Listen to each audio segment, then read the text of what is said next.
Alhamdulillahi Rabbil Alamin. Wassalatu wassalamu ala ashrafil anbiya'i wal mursalin wa ala alihi wa sahbihi ajma'in.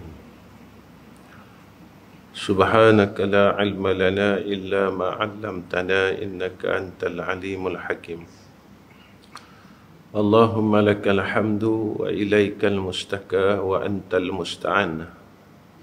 Wala hawla wala quwwata illa billahil aliyyil azim. Pertama sekali kita panjatkan puji dan syukur kepada Allah Subhanahu wa taala dengan takdir yang baik daripada Allah Subhanahu wa taala.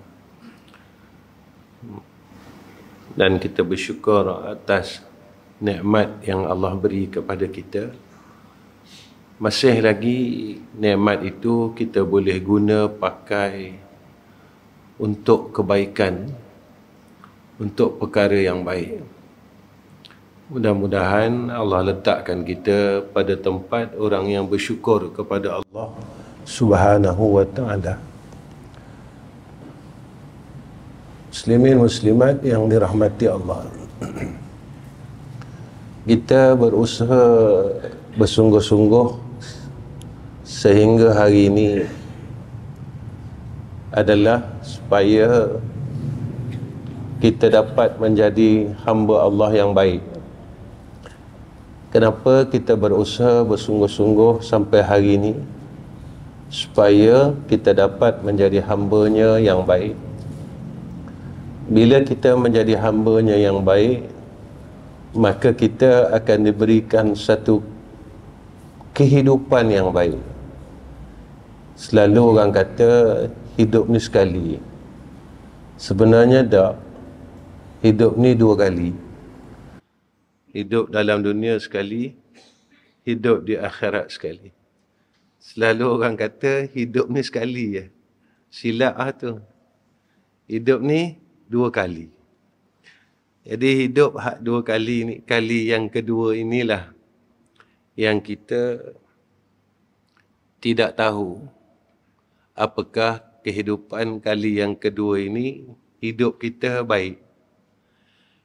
Jadi kenapa kita hidup kali yang pertama ni kita kena berusaha sungguh-sungguh supaya kita dapat hidup yang kali kedua ni hidup yang baik.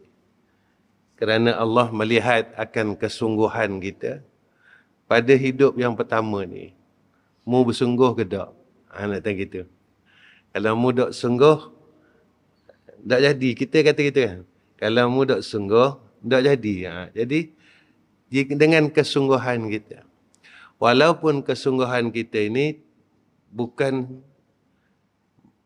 satu kesempurnaan. Kita tak boleh jadi orang yang sempurna dengan kesungguhan kita. Sebab kita duduk pada kehidupan yang penuh dengan cobaan, dugaan dan fitnah yang besar. Sebab kita bukan insan yang kuat. Saya bercakap tentang diri saya. Kita ni lemah. Kadang-kala kita rasa kuat sangat. Kadang-kala apabila datang satu-satu ujian itu, kita rasa lemah. Ujian ni macam-macam. Ada orang yang diuji dengan ujian hidup. Ada orang yang diuji dengan ujian sakit. Ada orang yang diuji dengan ujian keluarga. Ada orang yang diuji dengan ujian rezeki dan sebagainya. Kadang-kadang apabila sampai pada tempat ujian tu, kita rasa tak kuat sangat. Kita rasa macam nak jatuh saja. Lalu pada ketika itu, kita melihat tentang kasih dan sayang Allah. Lalu Allah Subhanahu wa ta'ala sayang kita, masih sayang kita. Dia bangunkan kita lagi. Dia istiqamahkan kita lagi. Selepas kita melalui ujian itu dan semasa kita melalui ujian itu. Baik tuan-tuan, kenapa Allah bagi kita ujian ini? Satu, nak menyatakan kesungguhan kita sungguh ke tak untuk hidup yang kedua. Itu sebenarnya. Kenapa Allah bagi kita ujian ni? Sakit tak pernah sihat, tak pernah berhenti sakit, ya, untuk kita bersungguh ke tak untuk hidup kali yang kedua. Sebab hidup yang kali yang kedua ini tak sama macam hidup kali yang pertama, ya. Baik. Bismillahirrahmanirrahim. Keadaan martabat ahli syuhud dalam wujud ini. Ini kita cerita bab orang yang anggotanya, matanya, telinganya, tangannya, kakinya, kalau dalam kitab tauhid 5 panca indera, ya, 5 panca indera. Kalau 5 panca indera tu dalam kitab tauhid tak disebut tentang kaki, tangan, disebut apa? Penglihatnya, perasanya, penyentuhnya, ya, pendengarnya, ya, itu dalam tauhid. Penghidunya, jalan untuk dia mengenal kepada Allah Subhanahu wa taala.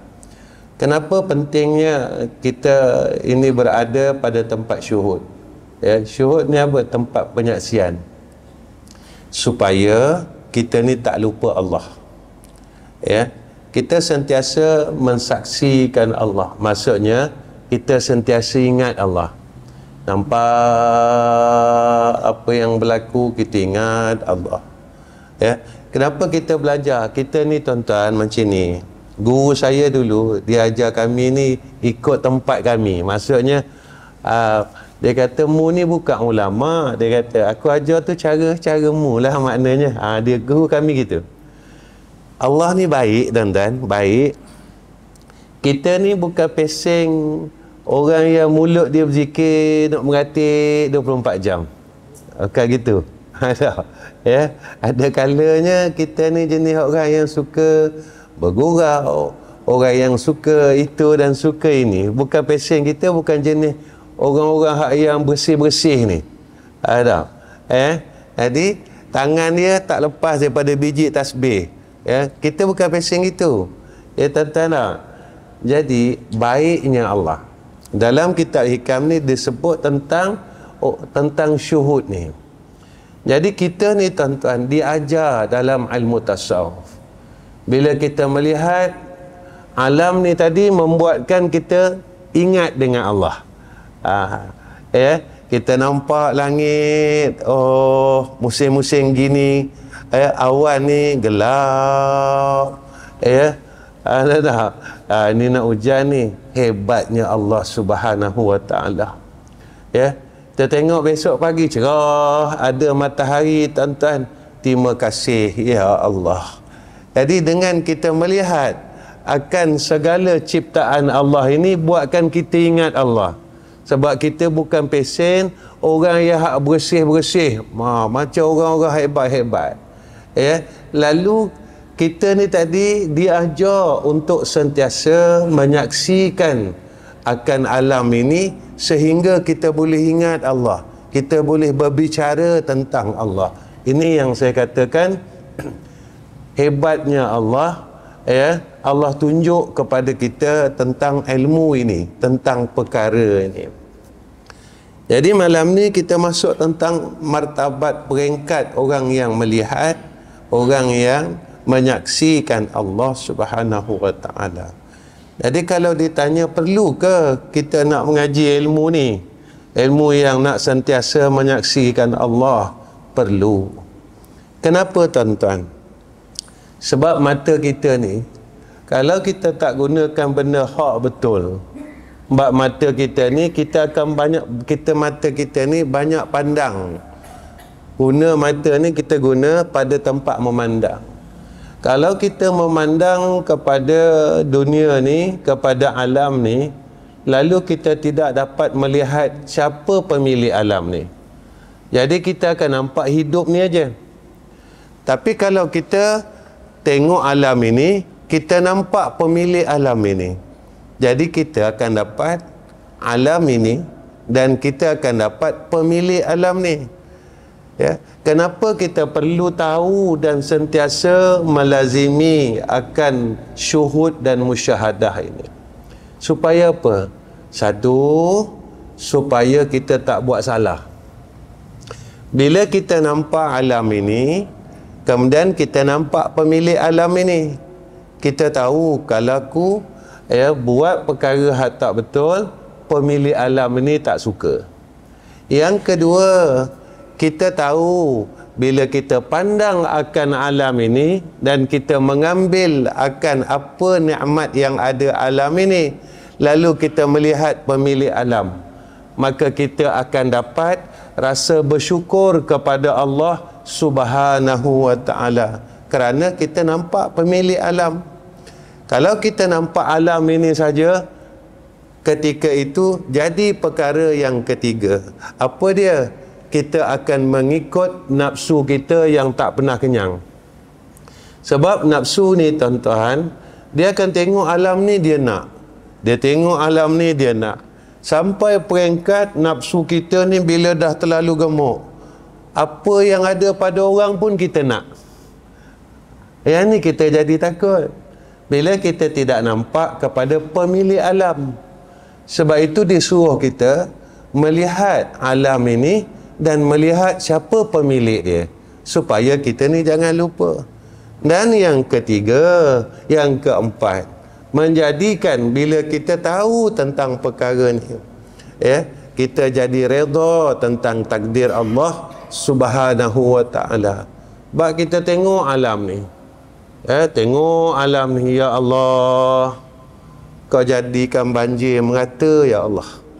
Sana naik air, hok sini naik air, orang pakat susah belaka. Kita melihat kepada pemilik alam itu sendiri, ya Allah, aku tak tahu apa rahsia engkau, aku tak tahu apa ketentuan engkau, aku tak tahu, ya Allah. Lalu pada ketika itu pasti ada sesuatu yang Allah telah tentukan. Lalu kita kata, ya Allah, aku redha dengan takdir ini, sebab aku tak boleh buat takdir, kerana engkau lah zat yang maha pentakdir dan yang menentukan semua takdir. Apa jadi kerja buat kita? Datanglah sifat hamba atas kita, iaitu kita angkat tangan, ya Allah, ya Allah, ya Allah. Maka bertambahlah, naiklah tempat kita sebagai hamba Allah.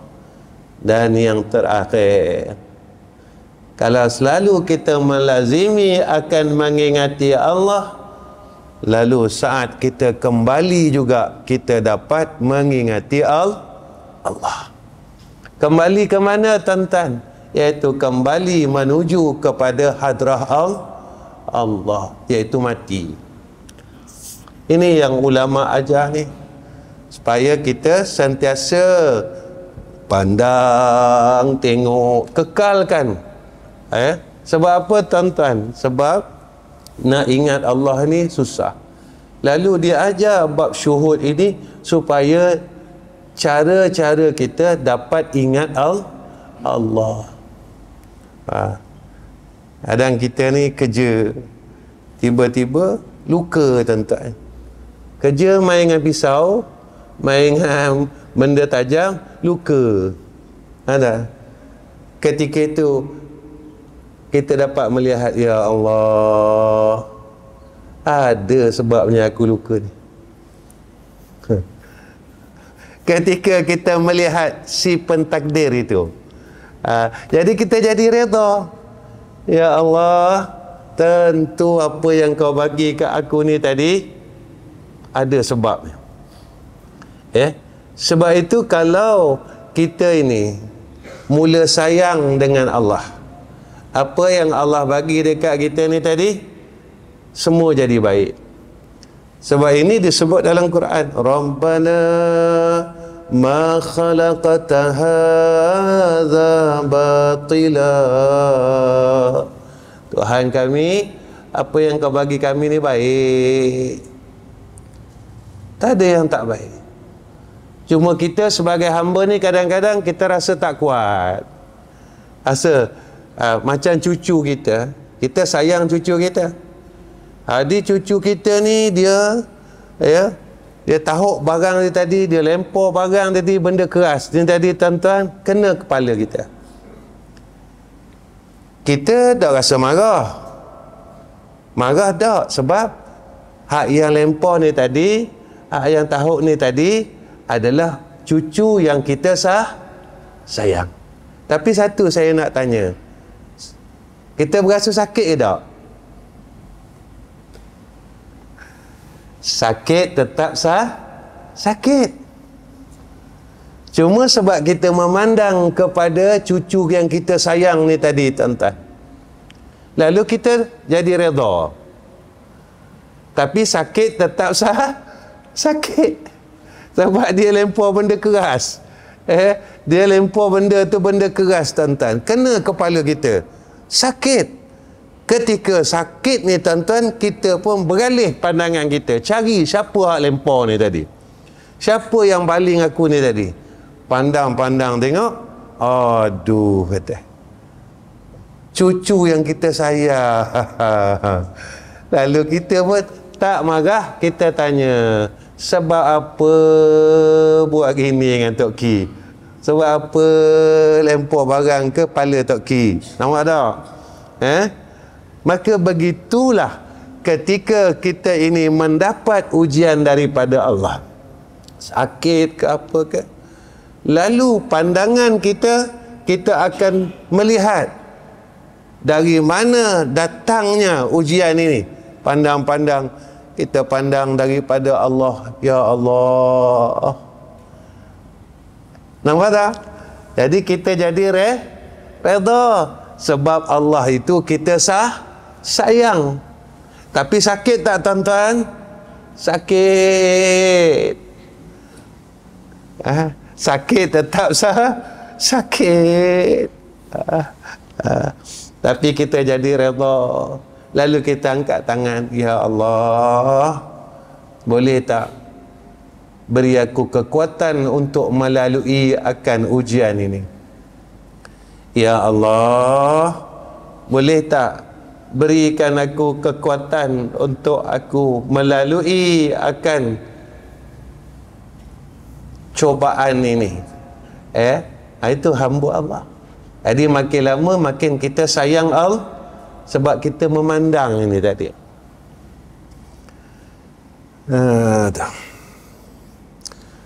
Syekh Al-Tusi radhiyallahu anhu berkata, keadaan segala martabat orang yang ahli syuhud dalam wujud ini ialah: satu, antaranya mereka memandang kepada nurul haq Allah Ta'ala terlebih dahulu, dan mereka adalah orang yang mengambil dalil terhadap pencipta atas yang diciptanya. Martabat pertama, dia terus nampak, melihat setiap perkara yang berlaku, apa semua ni tadi, terus dia melihat kepada Allah. Ya. Orang ni dia dah tak nampak dah, dia dah tak nak tengok ni. Hak alam ni tak nak tengok.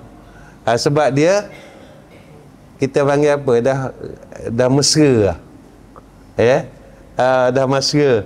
Dia terus melihat terus kepada Allah. Dia tak melihat dah kepada perkara yang datang ini. Dia tak nampak dah akan sebab-sebab ini. Kalau kita nak tengok dulu kan, kenapa duit aku hilang kenapa aku sakit kenapa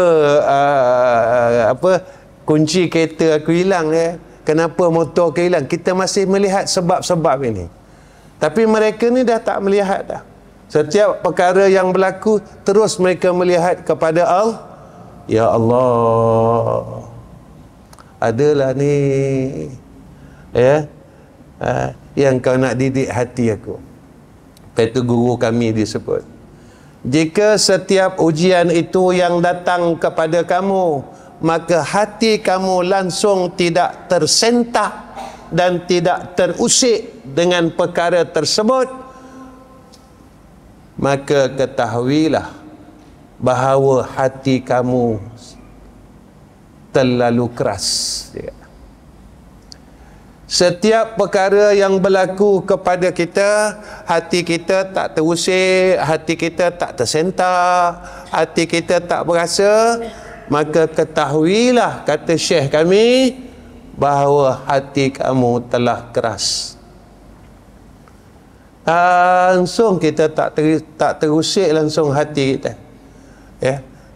Tak nampak langsung. Ya. Hati kita keraslah tuan-tuan. Sebab Allah bagi kepada kita, tentukan semua takdirnya kepada kita. Ada perkara di sebalik perkara tersebut. Kenapa dia bagi kita sakit? Adalah tuan-tuan. Kenapa dia bagi kita macam ni? Adalah. Ya. Tak ada saja-saja tu, tak ada. Ya. Yang kedua, antara mereka memandang kepada nurul haq Allah Ta'ala. Kemudiannya, dan mereka ialah orang yang mengambil dalil pada yang dicipta terhadap penciptanya, iaitu sekalian golongan awam, orang awam yang menilik perbuatannya. Golongan kedua, dia tengok makhluk dulu. Ya, dia tengok sebab dulu. Ya, dia nampak hak jatuh tu dulu, baru dia nampak kepada pemiliknya, baru dia melihat kepada Allah. Kita ni selalu tengok duit dulu. Dah lama tengok duit, baru nampak Allah. Tak? Tengok rumah dulu. Dah lama tengok rumah, baru nampak Allah. Mujur tuan-tuan. Akhir-akhir sekali baru nampak Allah. Mujur.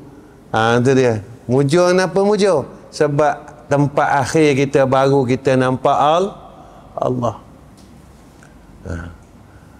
Yang paling kita takut, langsung kita tak nampak Allah. Kita nampak makhluk ni aja. Maka itu satu kecelakaan. Terus nampak makhluk ni saja. Terus melihat kepada makhluk ni saja.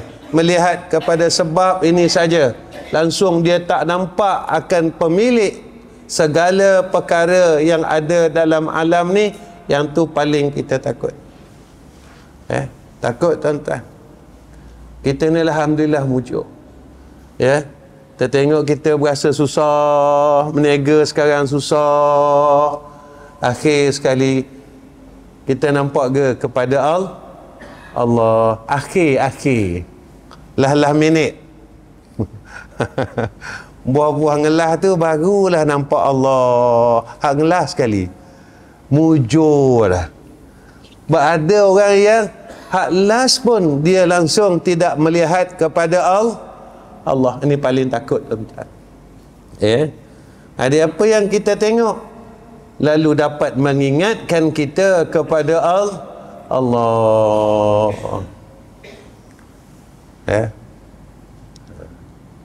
Kenapa pentingnya tuan-tuan? Bila dalam perkara bala, ketika itu datang doa dan harapan. Dalam perkara nikmat, ketika kita melihat kepada Allah, datangnya akan syukur. Syukur ni dengar bunyi senang tuan-tuan, tapi nak buat susah. Yang paling kita takut tentang kehidupan ni tuan-tuan, paling kita takut, iaitu hidup ini membawakan kita jauh kepada Allah. Ini paling kita takut. kita hidup, ya, hidup, makin kita hidup, makin kita jauh dengan Allah. Yang ni takut tuan-tuan. Kita nak kita hidup, makin kita dekat kepada Allah. Paling kita takut. Sebab hari ni tuan-tuan, dia bertukar. Bertukar hari, kita rasa hari tu sama. Betul gitu? Hari ni Sabtu. Minggu depan pun, kita jumpa hari Sabtu juga. Nama dia sama. Nama Sabtu tu sama. Rupa Sabtu lain dah tuan-tuan. Kalau nak jumpa hari Sabtu hari depan ni, Sabtu tu lain dah. Bukan Sabtu hari tular tu. Mana bukan Sabtu hari depan ni. Kita ni jumpa pula nanti. Sabtu lagi Sabtu. Rupa Sabtu yang kita jumpa adalah Sabtu 2025. Bukan Sabtu 2024 dah tuan-tuan. Tapi setiap minggu kita akan jumpa Sabtu, Ahad. Bila kita tengok diri kita, hidup aku ni, paling kita takut. Ni guru saya pesan tuan-tuan. Saya ingat lagi nasihat guru saya. Kau kalau nak tengok kehidupan kau dan hubungan kau dengan Allah Rabbul Izzah, dia kata apa? Tengok hidup engkau, semakin engkau hidup, semakin engkau hampir atau semakin engkau meninggalkan Allah, dia kata. Kalau semakin engkau hidup, dia kata, semakin engkau meninggalkan Allah, bermakna engkau dalam kecelakaan. Tetapi semakin engkau hidup, semakin engkau dekat kepada Allah. Engkau di dalam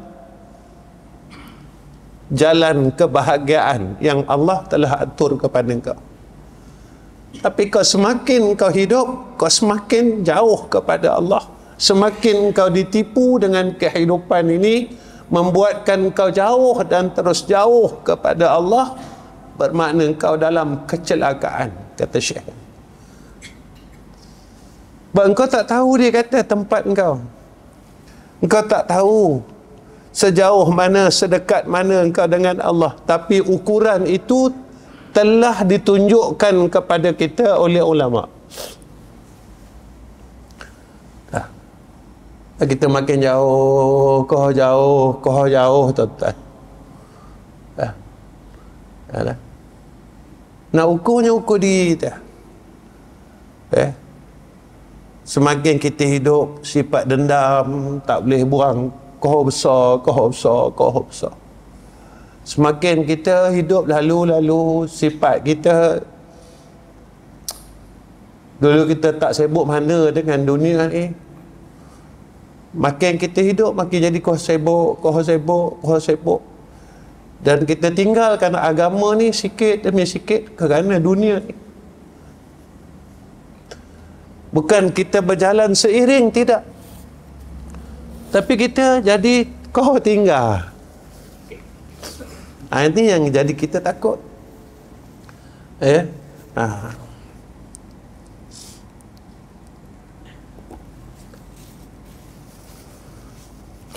Walaupun Sabtu yang sama, tapi dia dah berubah.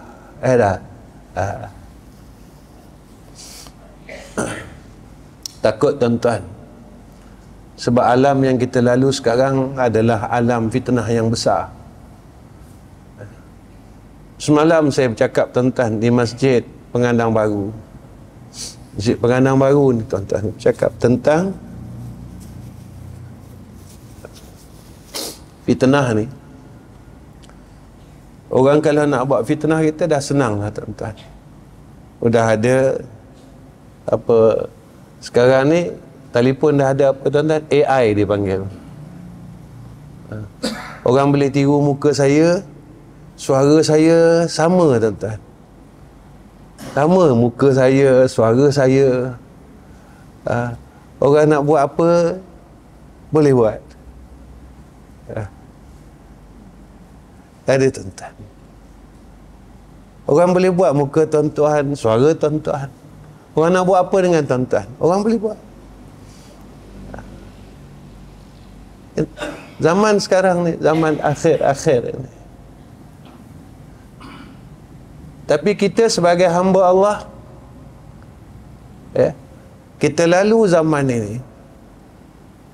Lalu zaman ini. Lepas tu saya kata, kembalilah kepada Allah. Nabi ajar kita, Allahumma la mani'a lima a'taita wa la mu'tiya lima mana'ta wa la radda lima qadaita wa la yanfa'ul zal jaddi minkal jad. Allahumma la mani'a lima a'taita wa la mu'tiya lima mana'ta wa la radda lima qadaita wa la yanfa'ul zal jaddi minkal jad. Allahumma la mani'a lima a'taita wa la mu'tiya lima mana'ta wa la radda lima qadaita wa la yanfa'ul zal jaddi minkal jad. Allahumma la mani'a lima a'taita wa la mu'tiya lima mana'ta wa la radda lima qadaita wa la yanfa'ul zal jaddi minkal jad. Apa dia? Kita hamba Allah. Sebagai orang mukmin ni tuan-tuan, dia tetap yakin yang aku ada Allah. Sebagai seorang mukmin, dia tetap berpegang dan dia percaya aku ada Allah. Dan sebagai seorang mukmin, dia tetap berpegang dan yakin bahawa aku ada Allah. Bagaimanalah berubahnya zaman, bagaimanalah canggihnya akan zaman itu, tetapi dia tetap yakin yang aku ada Allah. Jika seluruh manusia ingin memudaratkan seseorang tetapi tidak diizinkan oleh Allah, nescaya tidak akan berlaku. Jika seluruh manusia ingin memberi manfaat kepadanya, semua orang dalam dunia ni nak tolong dia, nak bantu dia, tapi Allah kata tidak, maka dia tidak akan berlaku. Inilah yang Nabi ajar kepada kita tentang zikir ini. Kenapa? Nabi tunjukkan kepada kita, kamu percayalah kepada Allah. Seorang mukmin, dia akan percaya bahawa Allah sekali-kali tidak akan tinggalkan dia. Inilah akidah yang kita pegang selama ini. Tauhid sifat 20 yang kita belajar mesti ada dalam diri kita. Kita yakin aku ada Allah. Kita yakin Allah tak akan tinggalkan aku. Kita yakin Allah tidak pernah tidak pedulikan aku. Sebab Nabi ajar macam tu. Allahumma la mani'a lima a'taita wa la mu'tiya lima mana'ta wa la radda lima qadaita wa la yanfa'ul zal jaddi minkal jad. Ada. Ini orang mukmin tuan-tuan. Orang mukmin. Orang mukmin, orang mukmin. Dia tetap pegang, dia yakin sungguh-sungguh. Walaupun semua manusia di sekelilingnya meninggalkan dia, dia akan kata dalam diri dia, aku ada Allah.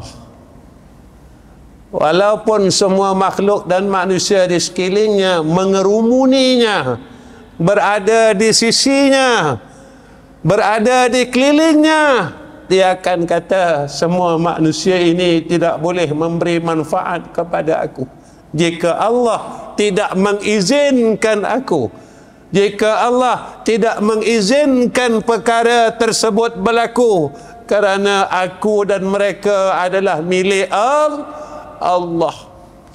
Sikit aja tuan-tuan, hati kita mula terpesong. Sikit aja, kadang-kadang kita terpesong. Terpesong apa tuan-tuan? Terpesong dengan pandangan ini. Ini yang dikata syuhud ini, kita terpesong. Bila kita ada duit yang banyak, kita mula terpesong.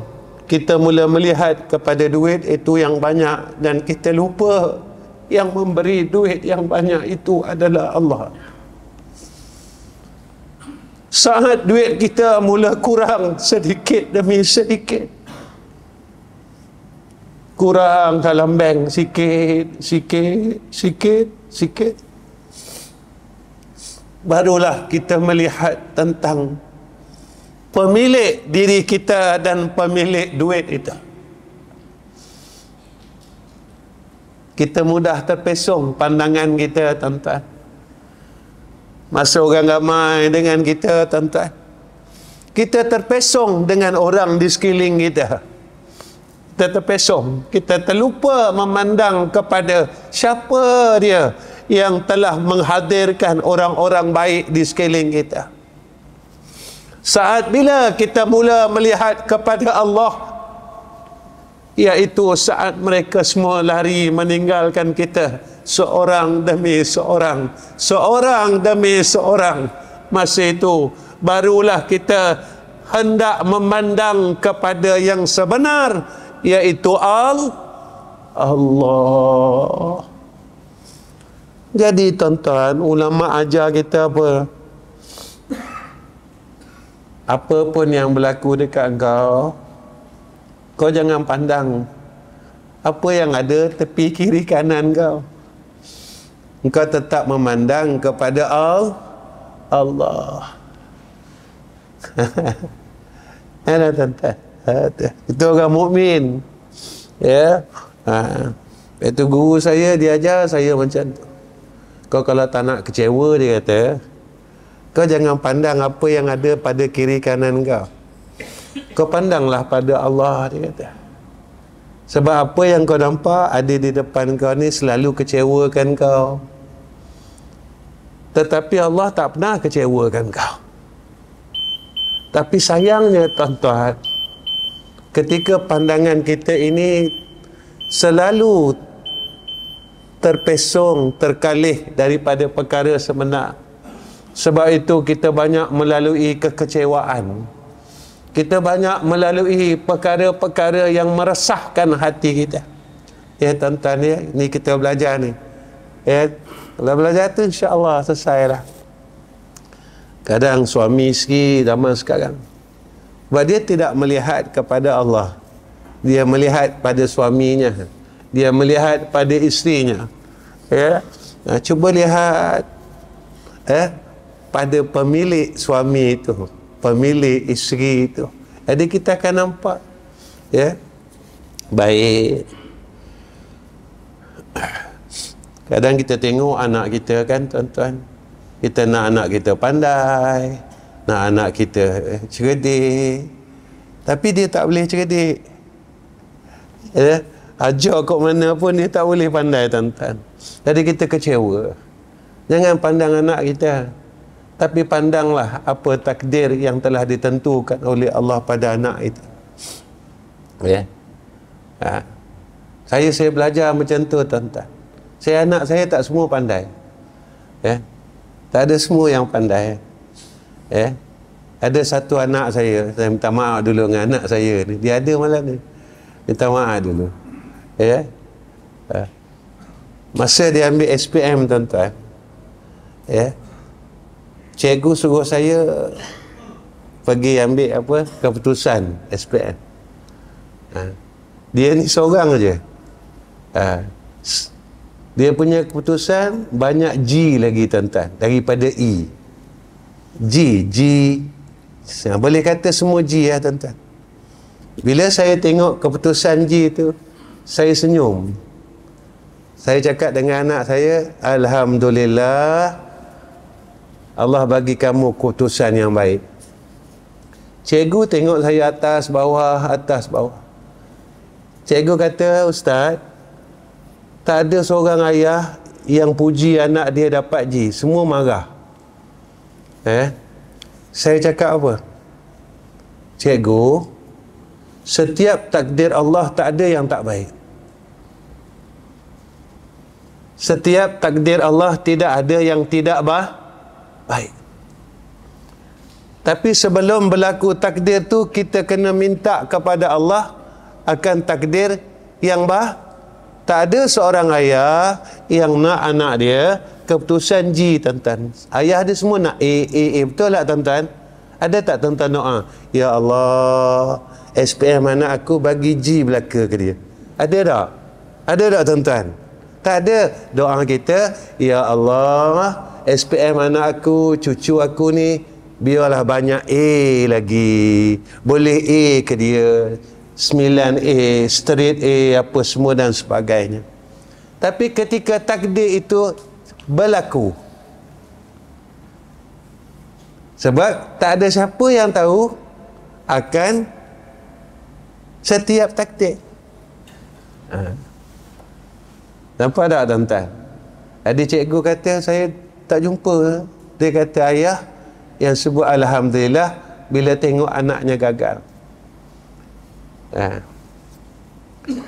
Lalu saya bercakap, saya kata, tidak semua perkara yang gagal itu hakikatnya gagal. Ada kalanya perkara yang gagal itu hakikatnya berjaya. Pernah tak, tuan-tuan? Lalu anak hak paling bodoh ni lah anak yang jaga kita waktu kita tua.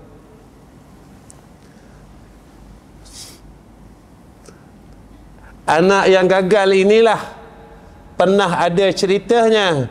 Anak inilah yang menjaga ayahnya dan ibunya semasa tua. Anak yang gagal inilah anak yang telah membasuh najis daripada tubuh ayahnya yang uzur. Anak yang gagal inilah anak yang kita pernah dengar cerita, anak yang mengangkat tubuh ayahnya yang tidak mampu berjalan terlantar di atas katil. Rupanya kegagalan dia itu menjadi kejayaan dia semasa hidupnya di dunia dan di akhirat.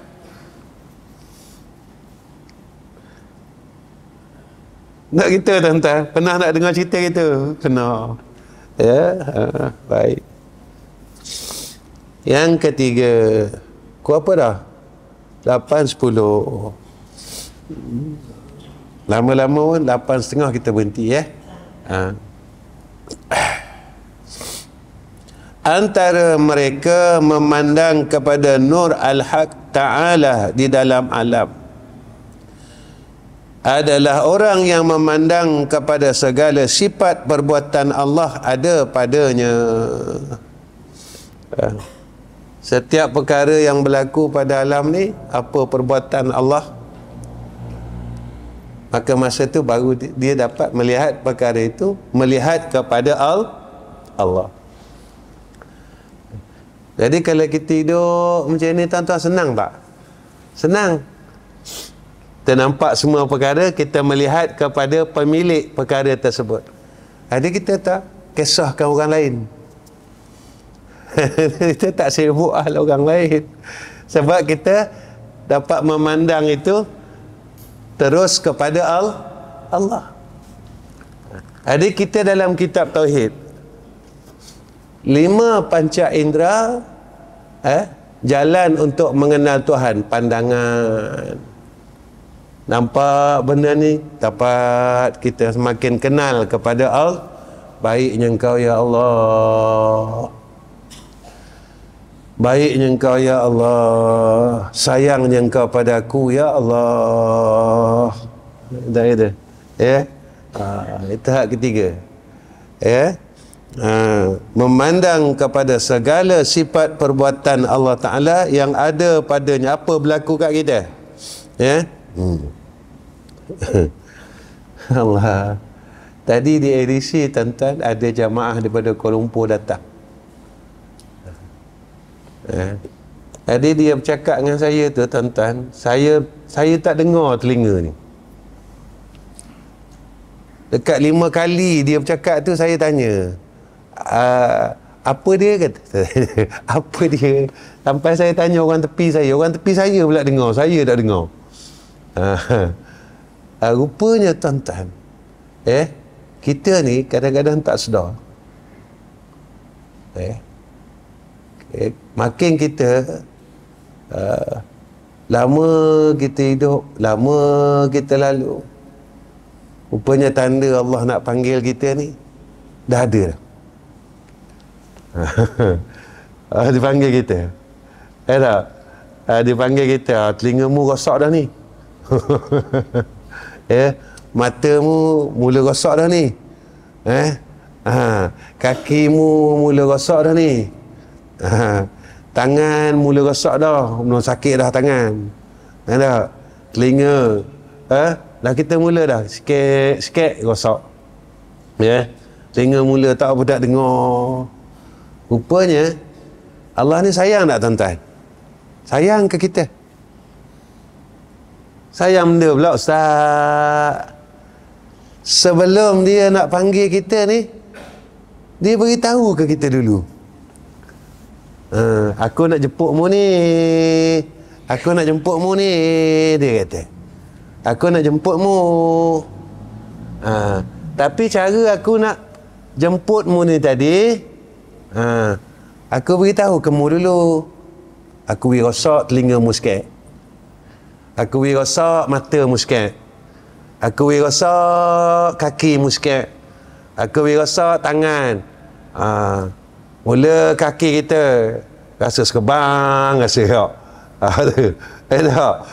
kaki mula rasa kita, dah duduk sedap duduk gini. Buat apa dulu dah rasa, sekarang Allah bagi. Rupanya Allah bagi tanda, aku nak panggilmu ni, aku nak jumpamu ni. Lalu kita tanya diri kita nak jumpa Allah Ta'ala ke tak? Lalu kita kena tanya diri kita, tanda yang Allah nak jumpa kita ada dah? Lalu kita tanya diri kita, aku nak jumpa Allah atau tak? Sebab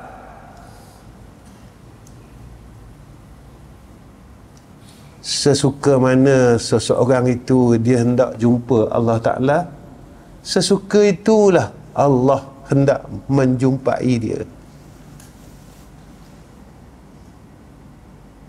Banyak mana suka dia, seronok dia, gembira dia nak bertemu dengan Allah, sebanyak itulah rasa gembira, seronoknya Allah nak bertemu dengan dia. Tapi kalau kita telinga rosak dah, mata rosak dah, kaki rosak dah, kita tak suka nak jumpa Allah Ta'ala. Rasa takut mati ni, rasa mati. Kalau mati ni mana ni? Ada Zaki? Gana ni kalau mati ni, kata kereta baru beli, kata dah habis repair lagi kereta. Gana ni anak kata, nak mikir tu, ada. Jadi kita dah berasa suka kita nak jumpa Allah Ta'ala, maka semua itu adalah tanda iman, tanda kasih.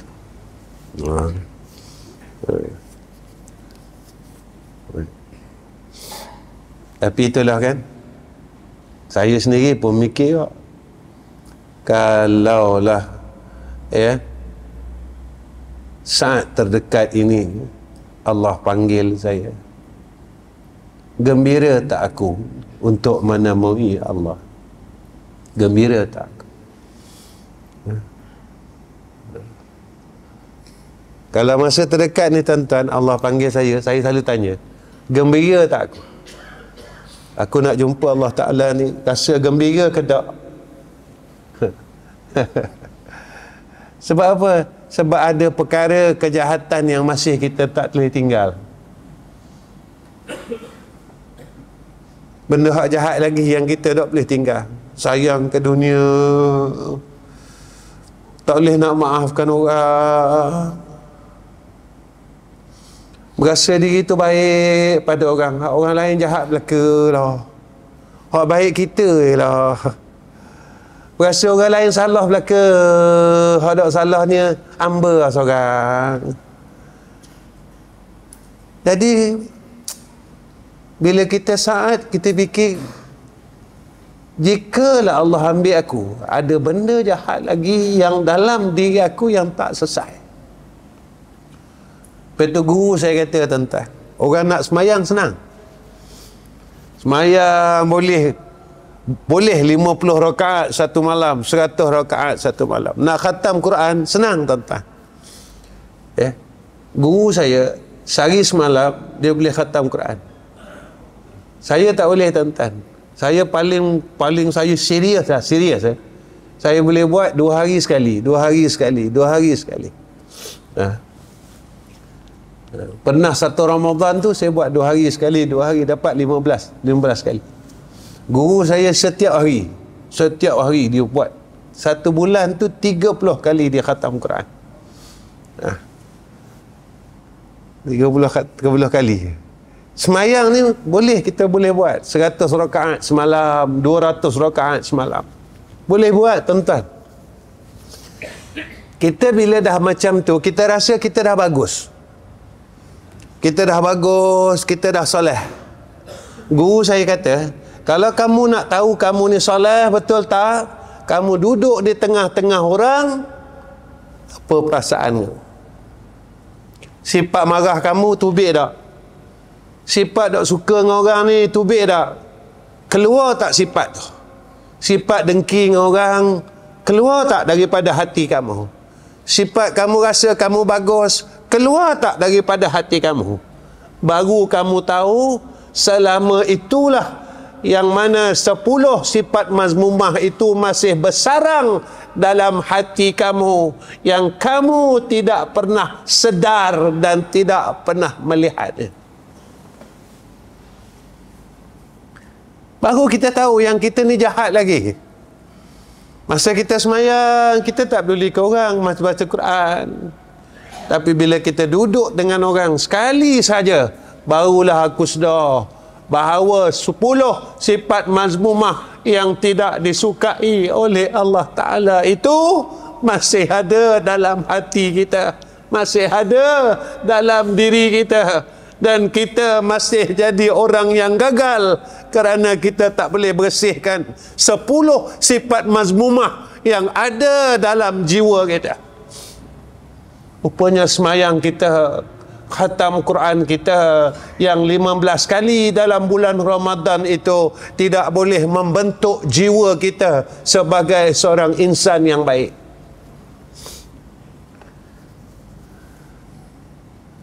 Tadi tak ada apa. Kita semayang supaya kita ni hak wajib. Tapi supaya kita ni dapat jadi orang baik. Baca Quran, disuruh baca Quran, tapi supaya kita dapat jadi orang baik. Sayyidina Umar dengar Al-Quran terus jadi baik. Dengar je Quran, Sayyidina Umar terus jadi baik. Mana Sayyidina Umar terus jadi baik? Daripada kufur kepada Islam. Baiklah, tuan-tuan. Kita ni tak baik-baik, tak nak baik-baik, tak nak baik-baik, dan kita dengar Quran ini setiap hari, setiap minggu, setiap bulan kita dengar Quran dan kita baca Quran. Kenapa aku tak boleh jadi baik? Tak boleh jadi anak yang baik? Itu yang saya katakan, kadang-kadang kita dosa menipu ni je, tuan-tuan, dah kita tak boleh nak tanggung lah. Dalam hidup kita ni kita pernah menipu kan? Kita dosa menipu tu aja kita dah tak boleh nak tanggung dah. nak tanggung sakitnya, azabnya masuk neraka Allah yang terakhir. 8.30, 8.20 dah. Antara mereka memandang nurul haq Allah Ta'ala kepada alam ini, mereka yang memandang itu sentiasa tajalli akan hak Allah Ta'ala, maka ia tiada memandang segala benda-benda alam ini, yang ini bekas-bekas ni dia tak pandang, yang terakhir, ya, ketika dia memandang akan hak Allah Subhanahu wa Ta'ala, lalu dia ditajallikan sentiasa berada di dalam rasa dia dapat melihat akan kebesaran Allah. Nampak dia. Ini terus je. Dia tak nampak dah alam ni. Asar ni dah tak ada. Pertama tadi dia nampak juga. Asar dan ma'asar. Dan ma'asar ini nampak juga. Maksudnya alam dan pemilik alam ni nampak juga. Tapi hak last sekali tak ada dah. Ni dia. Bila dia melihat segala makhluk ini, tuan-tuan, ditajallikan, dia bagi rasa ni. Rasa takut dengan Allah, rasa sayang dengan Allah, rasa terima kasih dengan Allah. Terima kasih ya Allah. Kalau engkau tak bagi aku lalu tempat ni, kalau kau tak bagi aku lalu ujian ni, aku rasa angkuh dengan diri aku. Kalau engkau tak bagi aku lalu ujian ni, aku akan rasa angkuh dengan diri aku. Kalau engkau tak bagi aku lalu akan ujian ini, aku akan rasa angkuh dan tidak sedar tentang diri aku, siapa engkau ya Allah. Bila engkau bagi aku lalu akan ujian ni, ujian sakit, ujian susah, ujian itu dan ujian ini, baru kita sedar, aku hamba dan kau lah Tuhanku. Baru kita nampak, akulah hamba, engkau lah pemilikku. Barulah kita nak angkat tangan kita, ya Allah, sihatkan sakit aku. Ya Allah, lepaskan susah aku. Ya Allah, angkatlah masalah aku. Ya Allah, terima kasih sebab engkau beri aku laluan ini, beri aku bertemu dengan ujian ini.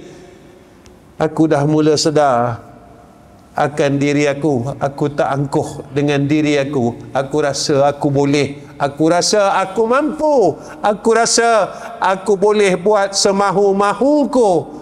Walhal aku lupa, jika engkau tidak izinkan, jika engkau tidak menyukaiku, kau tidak membenarnya, nescaya perkara itu tidak berlaku. Ada perkara yang terakhir sebelum saya tutup. Bila Allah benci kita, tuan-tuan,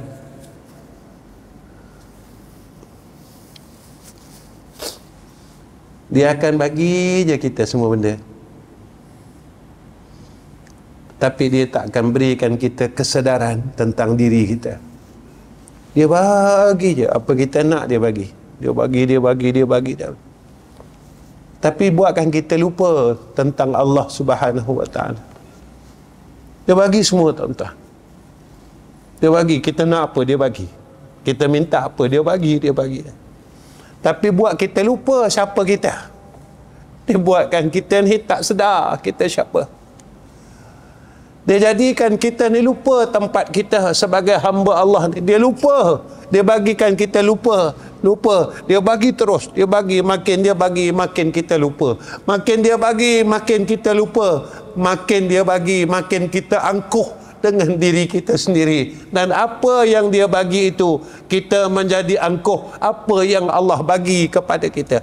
Itu yang paling kita takut, yang paling kita harapkan. Setiap apa yang Dia bagi atas kita, kita menjadi dekat kepada Allah, tunduk dengan Allah, akur kepada Allah, dekat kepada Allah. Makin kita sayang Allah, makin kita dekat dengan Allah, makin kita rasa tak nak berjauh dengan Allah. Ya Allah, tolong jangan lupakan aku. Inilah yang dikatakan rahmat, dan sebaliknya dinamakan istidraj.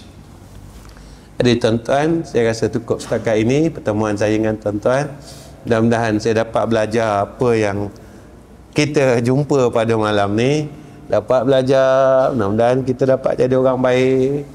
Jadi sebelum saya tutup, seperti mana yang disebutkan oleh Tuan Haji Zaini tentang di edisi, tuan-tuan, saya tengok di edisi rasanya macam ada berhenti dah. Untuk projek kita di edisi ni berhenti seketika. Jadi kita nak mula balik, iaitu mula fasa untuk kita membina asrama tu, tak pasal bina asrama. Berterus teranglah tuan-tuan, kita ingin katakan bahawa dana di edisi sebenarnya agak memang tak ada lah sebenarnya, dah tak ada. Jadi caranya tuan-tuan, kita nak mula balik asrama ni, iaitu kita buat secara berperingkat, iaitu kerana kita nak siapkan lantai bawah dengan kita naikkan tiang dulu, tiang asas tingkat bawah. Dan dengan itu kita buka 2,000 lot untuk wakaf. Satu lot RM50. Ya. Jadi kalau ada jemaah di sini yang nak sama-sama untuk kita mulakan balik tapak asrama tu, dan tapak asrama tu saya tengok dah lama sangat berhenti. Ya. Lepas tu saya bagi tahu dengan tuan-tuan, kerja ni bukan kerja yang senang. Ya, adalah kerja yang agak susah. Kita bukan orang kaya. Ya, kita bukan orang kaya, tapi kita buat kerja orang kaya. Ya. Kita sama-samalah tuan-tuan. Kenapa saya nak cakap macam ni? Saya bukan nak menagih simpati tuan-tuan, tak. Cuma saya selalu bercakap perkara ni. Kalaulah kita mati tuan-tuan, kita mati, dan benda ni dapat kita siapkan, dan dia terus berjalan, mudah-mudahan jadi amal soleh kita. Saya selalu bercakap perkara ni. Cakap perkara ni apa tuan-tuan? Kadang saya tengok anak-anak saya, tengok anak saya tengok menantu saya, saya tengok adik-adik saya, tengok saya cakap dengan isteri saya. Saya cakap mereka ni belum tentu boleh tolong kita. Tapi masa kita hidup ni, kita cubalah buat baik, saya kata. Saya sendiri tengok, sebab apa? Kita dah orang tua ni lain tuan-tuan kan? Lain sangat. Bila dah kita berumur ni, kita rasa kita tak nak susahkan orang. Tak nak susahkan anak kita, tak nak susahkan menantu kita, kita tak nak susahkan kalau boleh. Sebab kita kata apa? Dia pun ada anak macam kita, dia pun ada hajat macam kita. Kadang-kadang kita fikir macam tu. Kita fikir, tak apalah, selagi kita larat, kita buat. Jadi kenapa tuan-tuan, kita buka 2,000 lot, satu lot RM50 ni, supaya kita dapat teruskan balik kerja-kerja pembinaan asrama. Kalau lah kita meninggal dunia, dan mudah-mudahan jadi amal soleh kita semua. Amal soleh. Saya buat ni untuk amal soleh ya tuan-tuan. Sebab saya selalu cakap dengan tuan-tuan, saya bukan baik macam tuan-tuan. Saya tak baik macam tuan-tuan. Saya bukan orang baik. Lepas tu saya kena terus kuat buat amal soleh ni. Saya kalau baik tak apa, tuan-tuan lebih baik dari saya. Jadi sebab itu saya kata, kita masing-masing ada cerita masing-masing, dan cerita itu disimpan oleh Allah. Jadi kenapa kita usaha buat baik ni? Usaha buat baik. Mudah-mudahan cerita baik kita lebih banyak daripada cerita tak baik. Bila cerita baik kita banyak, mudah-mudahan cerita tak baik ini dapat dilupakan, dapat dihapuskan. Itulah. Jadi insya-Allah tuan-tuan beritahu dengan kawan-kawan, ada 2,000 lot dulu, kita buka 2,000 lot, besok dah naik tiang tu, kita buka lagi untuk lot lantai atas dengan tiang atas. Sampai siap besok kita boleh tolong orang. Kita boleh buat baik. Jadi setakat ni tuan-tuan tolong sampaikan. Jadi kalau di Bangga Peradong ni, kalau tuan-tuan nak sertai lot wakaf tu, tuan-tuan jumpa dengan Haji Zaini. Dengan Haji Zaini. Jadi 2,000 lot tu tak banyak pun tuan-tuan. Kalau seorang ambil 100 lot, cari 20 orang, habislah 2,000 lot. Zaki ambil 100, Kata, Din ambil 100. Ada. Apakah ambil 100 lah belaka? Ada. Adik 20 orang, beres lalu. Ada. Ya? Baik. Hai, setakat ni je, wallahu alam bisawab. Bismillahirrahmanirrahim. Alhamdulillahirabbil alamin. Wassalatu wassalamu ala asyrafil anbiya wal mursalin wa ala alihi wa sahbihi ajma'in. Ya Allah, ya Rahman, ya Rahim, ya Hayyu, ya Qayyum. Tolong jaga pandangan kami, ya Allah. Jangan jadikan pandangan kami terpesong akan memandang selain daripada Engkau, ya Arhamar Rahimin. Jika kami mula asyik, mula seronok memandang selain daripada Engkau, tolong tegur kami, ya Allah. Tolong pimpin kami, ya Allah. Tolong alihkan semula pandangan kami kepada Engkau, ya Arhamar Rahimin. Ya Allah, kami mengaku kami lemah. Kami mengaku kami tak kuat. Kami mengaku kami tak ada daya dan upaya, ya Allah. Tolong kami, ya Allah. Pimpin kami, ya Allah. Pimpinlah kami, ya Allah. Pimpinlah kami, ya Arhamar Rahimin. Ya Allah, ya Rahman, ya Rahim. Kami mengaku kami lemah. Kami mengaku kami tak kuat. Tolong jangan tinggalkan kami, ya Allah. Tolong jangan biarkan kami, ya Allah. Jika kami salah, tolong tegur kami. Jika kami salah, nasihatilah kami, ya Allah. Jika kami salah, tolonglah usik balik hati-hati kami ini, ya Arhamar Rahimin. Agar kami tidak terus tersesat, terus tersesat, terus tersesat, ya Arhamar Rahimin. Kami tahu kami salah, kami sedar kami salah, tapi kami tidak kuat untuk bangun semula, ya Allah. Kami tak ada kekuatan itu, ya Arhamar Rahimin. Kuatkan kami, ya Allah. Beri kami kekuatan. Beri kami kekuatan itu, ya Allah. Agar kami dapat jadi hamba-Mu yang baik. Hamba yang Kau sayang. Hamba yang Kau redha. Hamba yang Engkau kasih, ya Arhamar Rahimin. Wa sallallahu ala Sayyidina Muhammad wa ala ali Sayyidina Muhammad. Walhamdulillahi Rabbil Alamin.